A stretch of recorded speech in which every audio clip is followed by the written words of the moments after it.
Morning, guys. We're out here on an immaculate morning in March. Lobster season's coming to a close. We got a tight window this morning. In and out, baby. I got 2 hours to get 6 lobsters. Can we do it? It's gonna be tight, but we're gonna get out there. It's such a gorgeous morning. Couldn't resist. The water's crystal clear. Time to get out to the reef, see if we can catch some lobsters. Look at that sun coming up. Better yet, look at this water. Had to come out here. How do you not? I don't know if the camera is doing this justice or not, but that is a gorgeous sunrise. I gotta get out there. 6 lobsters, 2 hours. Can we do it? Time starts now. Let's go. All right, about 10 minutes in, we have spotted our first lobster. It doesn't look big, so hoping I'm deceived.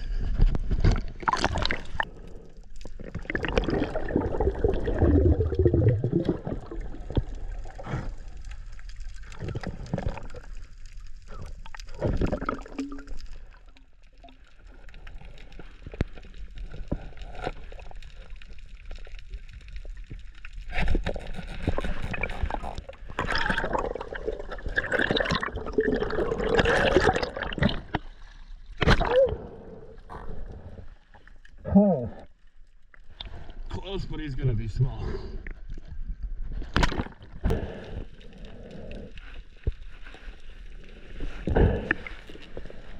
The water clarity this day was absolutely unreal.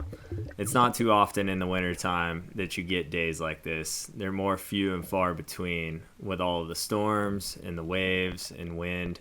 It just doesn't usually create a good combination for clear water. But this day, all the elements aligned, and even the lobsters were happy. There was quite a few lobsters hanging around, and it made for an action-packed morning. And if I said it once, I'll say it 1,000 times. You just cannot beat days like this.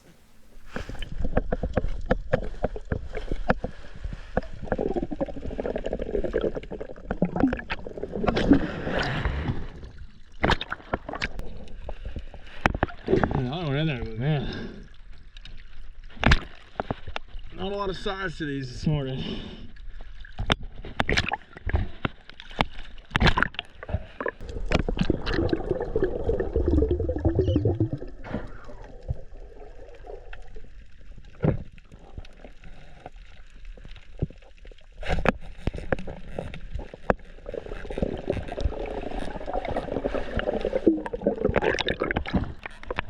What the heck, man?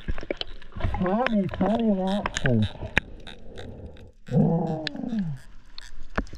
After many years of diving, we've noticed that in the early spring months like February and March, the bigger lobsters tend to go out to the deeper water. So generally, you're going to have to sift through quite a few shorts until you start to find the keeper lobsters.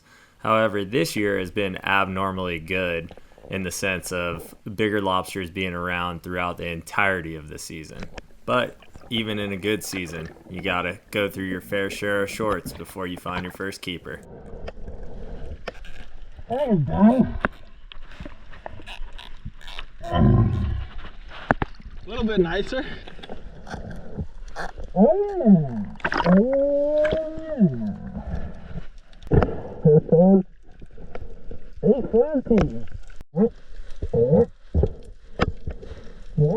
So here Steven had noticed 2 nice lobsters sitting outside the opposite ends of a rock. So on his way down, he's going for the one that was more out first that would be easier to catch. And while he tries to get that snare in there, the lobster slides back, so Steven uses the #1 tool, his hands. And the antenna right in front of you is the other lobster that he was looking at when he was going down. You could see that it was moving a little bit. He could feel Steven's arm in his hole and didn't necessarily like it.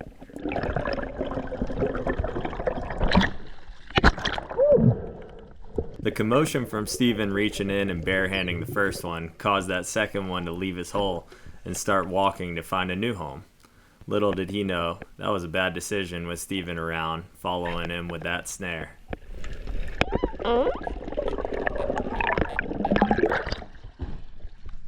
I don't know what these two are doing now, but I'll take it. Two nice ones. We're halfway done. This is probably one of the most challenging spots that we free dive. Right underneath this rock surface, there's a channel of caves that all interlink and connect with each other.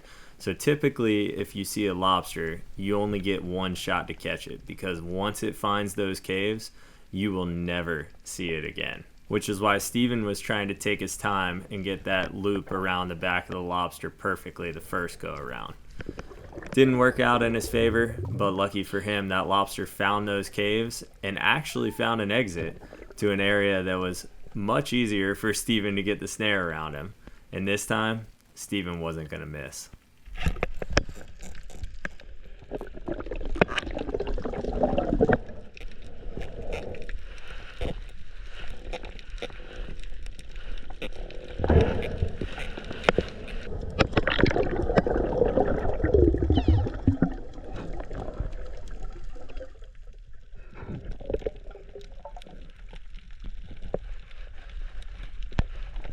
Although sometimes, no matter how smooth and gentle you try and be, these lobsters are just on to you. And if there's an escape to be had, they're going to find it, just like this one did, into a deep rock that's pretty much impossible to work, especially by yourself. And then on the flip side, you have ones like this that are just in the wide open and easy for the taking, which is actually one of the benefits of diving early in the morning. Typically the lobsters haven't been messed with at all, and you oftentimes see them outside of their holes because they've been moving all night and they're settling into their new home for the day. So diving early in the morning definitely has its benefits.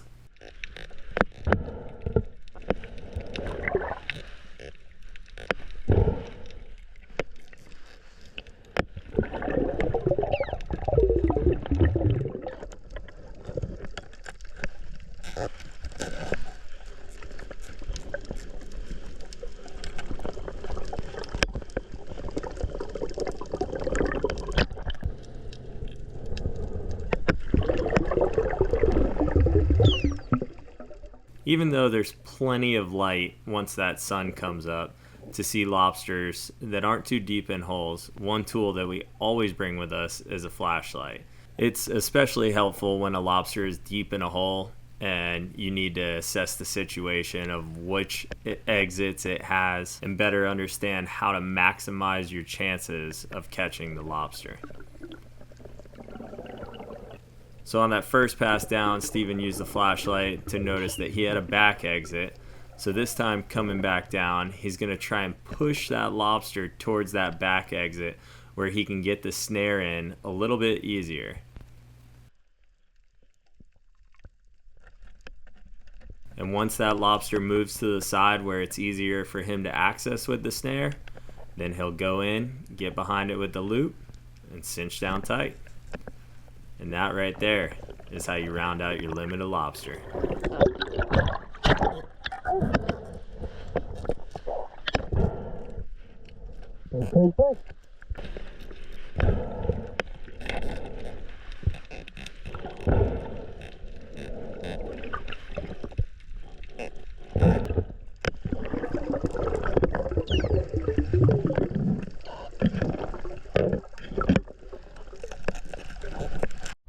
That is a wrap. We got back here with 6 lobsters, 2 hours, no parking ticket.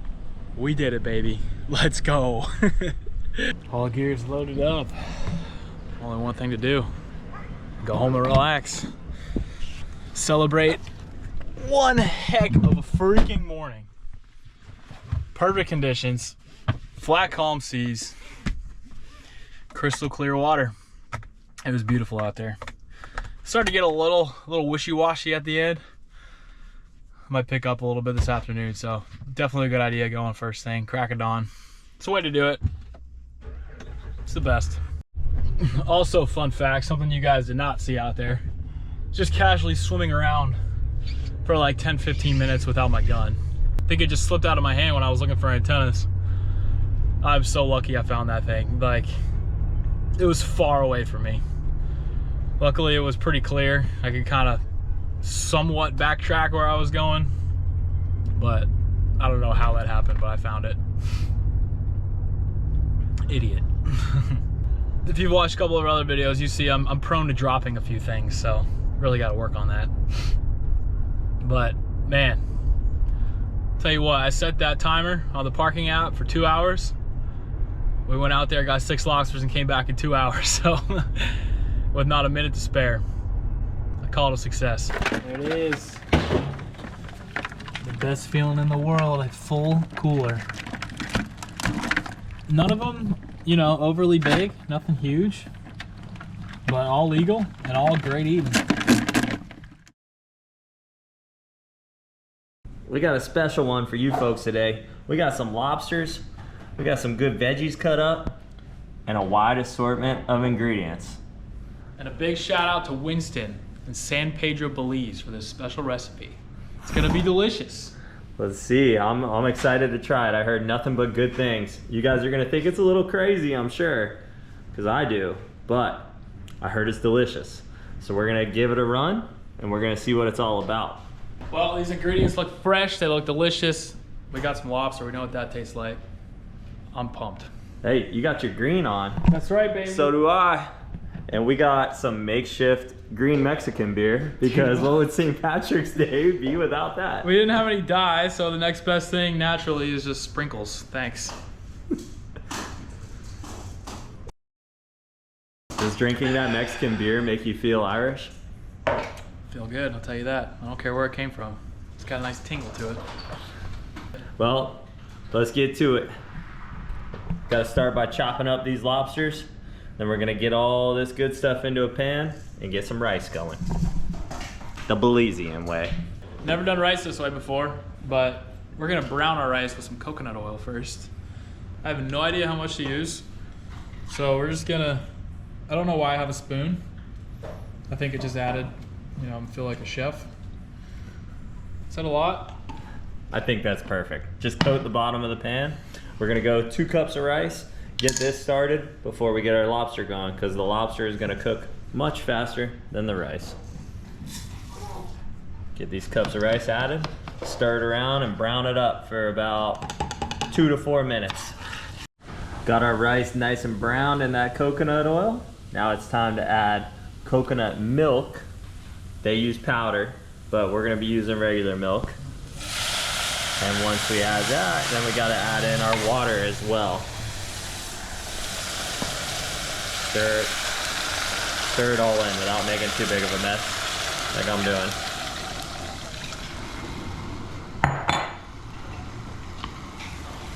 Gonna put a lid on that and let it simmer. Should be good to go here. Time to split. Let's get these things cracked open while we wait for our rice. All right, we're gonna take this knife right at the base of this tail, dig it in. Watch your fingers, folks. Don't slice off that finger. Perfect little cut. We're gonna cook these out of the shell to maximize our flavor absorption with our sauce here and all of our veggies. Like Steve said, gonna get these taken out of the shell, throw them into the pan, add these veggies, and then we gotta make our secret sauce. I don't know how secret it is, but we didn't know about it, so it's gotta be somewhat secret. All laid out nicely. Gonna give them a dash of that good old Everglades, that Florida seasoning.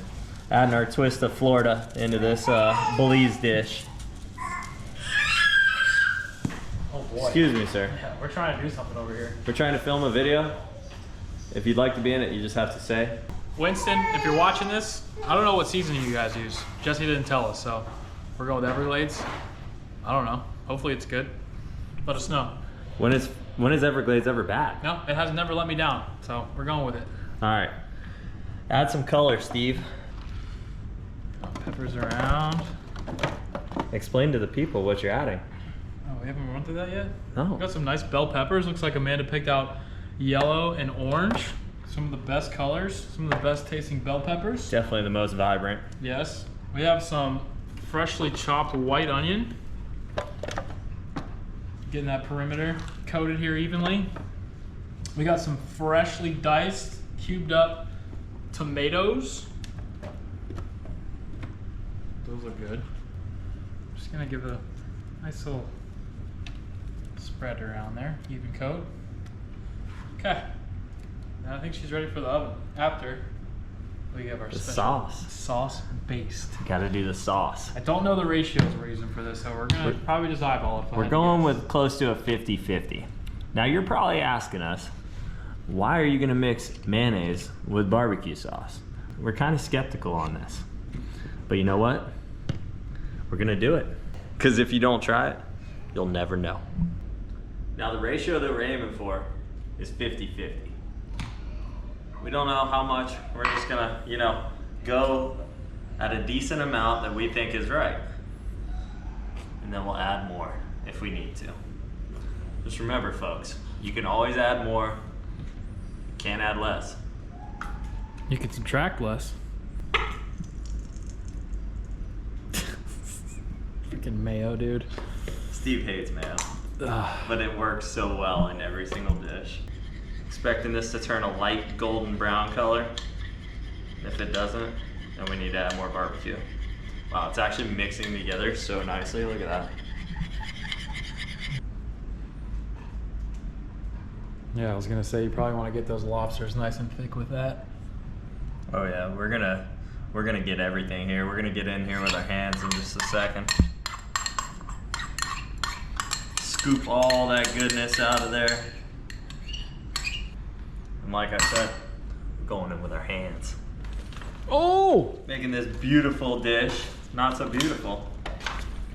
Still gonna be beautiful when I'm done.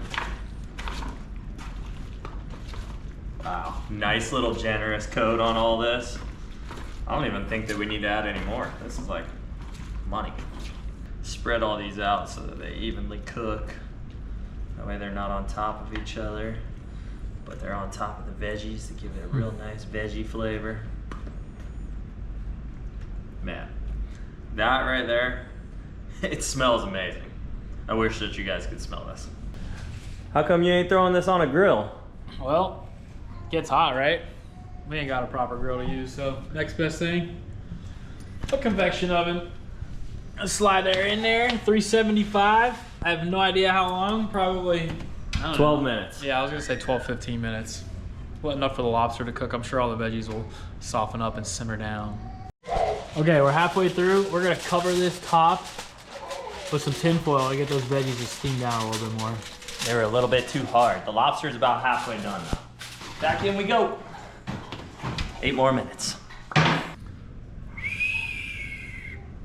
Wow, that was a really bad whistle. Food looks way better than that whistle. Look at that, ladies and gentlemen. Getting down a nice base, some coconut rice, slightly browned, add some flavor. Oh yeah. Here we go. There's no way that this is not anything but delicious. Oh, this is about to be so good. Let's give Steve a Whole lobster. Oh yeah. Get him plenty of veggies on top. Get some of the sauce. Oh yeah. Yeah, that stuff thinned up. It's a nice little like That coating looks for the so rice. Good. Dang. Oh yeah. You can't tell me those don't look amazing. Dude. Which one you going with? This is you. Okay. Initial reaction? Smells good. Let's give this the official BocaBros review. Okay. I got all the flavors in here. Most importantly, I got a big chunk of lobster. We're just digging in. It smells amazing.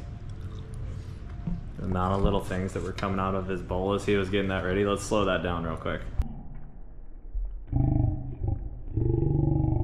That's what we got him, the vacuum cleaner. Man. Dude, this is such a refreshing way to cook lobster. I feel like we always kind of do it similarly, like on the grill. This is nice and tender. There's so many different flavors going on here. Sauce is really good. So the barbecue mayo is a hit, huh? Oh yeah. No, it's a nice like coating on the rice. It's in the 9s. 9.2. Wow. 9.2 lobster dish. Wow.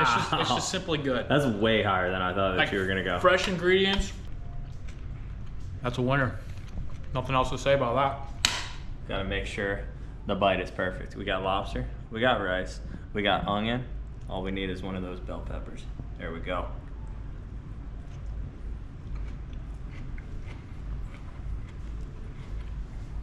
Mm-hmm.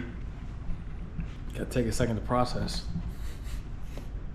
Taking in all the flavors. Mm-hmm. I love how the bell pepper just like molded into that sauce. It's so good. I would have never thought it would have been that good. I'm going, it's just shy of the 9s. I'm going 8.8 on this one. It's really freaking good. I would definitely make it again. And honestly, I don't know what I would change about it. Maybe add, I don't know, the rice wasn't as like coconutty as I thought it was gonna be, so maybe add a little bit something different. We didn't use the packet, we used the can, so maybe that was the difference maker right there. But really good overall. We'll definitely be making probably some fish with this again. This would be phenomenal with some grouper or snapper. Gonna have to give it another shot. Thanks again, Winston, at Xanadu Resort in San Pedro Belize. We gotta make a trip down there. We wanna get out on the boat with y'all and then have you cook it up your way for us. But anyways, thanks everybody for tuning in. We appreciate all the support. We'll see you again next Tuesday.